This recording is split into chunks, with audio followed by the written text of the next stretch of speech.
Baiklah, Assalamualaikum warahmatullahi wabarakatuh. Perkenalkan, nama saya Rendra Ahmad Noval dengan NIM 2110933 dari kelas pembuatan sistem C. Pada kesempatan kali ini saya akan mempresentasikan tugas besar pembuatan sistem yang berjudul Industri Tekstil Mengalami Kontraksi, Pasar Lokal Banjir Produk Impor. Masuk ke bagian pendahuluan, tugas besar pembuatan sistem bertujuan untuk menentukan bagaimana model matematis dan model apa yang digunakan pada permasalahan atau studi kasus yang ada. Permasalahan yang saya pilih kali ini adalah industri tekstil mengalami kontraksi, pasar lokal banjir produk impor. Eh, Alasan saya memilih kasus ini karena kan dalam kasus memiliki permasalahan yang dapat diselesaikan dengan keilmuan teknik industri sehingga saya dapat memberikan solusi yang cocok untuk permasalahan kasus tersebut. Dan di sini tercantum link untuk dari permasalahan tersebut. Berikut ada rich picture dari permasalahan yang saya ambil. Selanjutnya itu ada pemangku kepentingan atau stakeholder, yang mana stakeholdernya ada empat, itu problem owner, problem customer, problem solver, dan problem user. Untuk problem owner pada kasus ini adalah itu asosiasi produsen serat dan benang filamen Indonesia. Untuk problem customer-nya pada kasus ini adalah industri tekstil dan produk tekstil dalam negeri. Untuk problem solver-nya ini adalah Asosiasi Perusahaan Benang Filamen Indonesia dan pemerintah Indonesia. Dan untuk problem user-nya itu adalah pelanggan yang membeli produk tekstil dalam negeri yang dimana produk impor yang mendominasi. Selain itu ada identifikasi gejala. Yang pertama itu gejala itu adalah pasar TPT domestik dipenuhi produk impor. Yang kedua terjadinya deindustrialisasi. Yang ketiga terjadinya penurunan jumlah ekspor TPT Indonesia.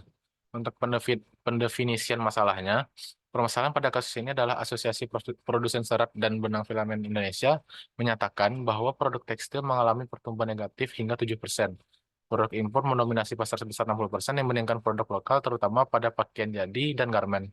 Hal ini menyebabkan sebagian besar pabrik tekstil tidak melakukan produksi dan tentunya berpengaruh pada penghasilan pekerja. Dan untuk tujuan dan manfaat dari model, tujuan model ini untuk mengendalikan produk impor yang mendominasi pasar lokal, manfaatnya memastikan kesetimbangan produk impor dan produk lokal agar produk lokal tetap lanjut produksi dan meningkat ekspor produk lokal. Untuk influence diagramnya dapat dilihat pada seperti ini. Lalu selanjutnya untuk variabel dan parameter. Variabel pada sini itu adalah pasar domestik, peningkatan impor dan dampak terhadap industri tekstil. Untuk parameternya produksi tekstil negeri, 60% itu nilai produk impor kuasi pasar. Terus ada total impor tahun ini dan total impor tahun kemarin. Dan formulasi matematisnya itu adalah untuk yang pasar domestik ini, itu ada produksi tekstil negeri dibagi 100 kali 60%. Lalu selanjutnya ada peningkatan impor dan dampak terhadap industri tekstil ini, eh, bagaimana produk impor itu menguasai produk lokal, seberapa persen sih pengaruhnya. Itu dengan total impor tahun ini dikurang total impor tahun kemarin dibagi total impor tahun ini kali 100%. Lalu untuk sosi modalnya, bisa dilakukan dengan langkah-langkah. Untuk awalnya bisa mencari data berapa jumlah peningkatan barang impor yang masuk setiap tahunnya.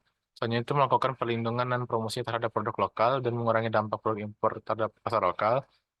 Selanjutnya itu ada selain perlindungan promosi, peningkatan kualitas produk lokal mesti ditingkatkan agar bisa menyaingi produk impor. Lalu pengujian model, itu ada uji dimensi dan uji titik ekstrim. Untuk uji dimensi, menguji model dan memastikan efisiensi model dalam menyelesaikan permasalahan dengan data yang berbeda. Untuk uji ekstrimnya, punya titik ekstrim dilakukan untuk menguji sejauh mana model yang dibikin dapat menangani nilai ekstrim. Lalu untuk pembahasan, berdasarkan permasalahan yang diteliti, didapatkan perumusan modal untuk mengoptimasikan produksi tekstil negeri. Banyak hal yang harus diperhatikan dalam penyelesaian masalah ini. Seperti bagaimana pemerintah dalam mengontrol masuknya barang impor ke dalam negeri dan bagaimana strategi pemerintah dalam menaikkan tingkat produksi tekstil lokal. Berdasarkan hal yang diperhatikan tersebut, kita membutuhkan data dan formulasi yang siap untuk diuji oleh pemerintah sehingga tujuan dan pemecahan masalah tersebut tercapai. Lanjut ke kesimpulan, berdasarkan berita industri, tekstil akan mengalami kontraksi dapat diketahui permasalahannya, yaitu bahwa produk impor menguasai pasar domestik sebesar 60%. Hal ini terjadi karena tidak terbatasnya produk impor yang masuk ke dalam negeri, sehingga berdampak pada industri tekstil. Tekstil Indonesia yang mengalami pertumbuhan negatif sebesar 7% dan beberapa industri serta produk produksi berdasarkan hal tersebut dapat diformulasikan suatu model untuk menyelesaikan masalah tersebut sehingga kita dapat menentukan bagaimana cara untuk meningkatkan produksi dan mengurangi maksudnya produk impor dalam negeri.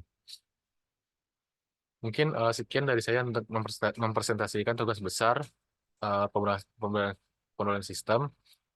Mohon maaf apabila ada kesalahan. Wabillahi taufiq hidayah. Assalamualaikum warahmatullahi wabarakatuh.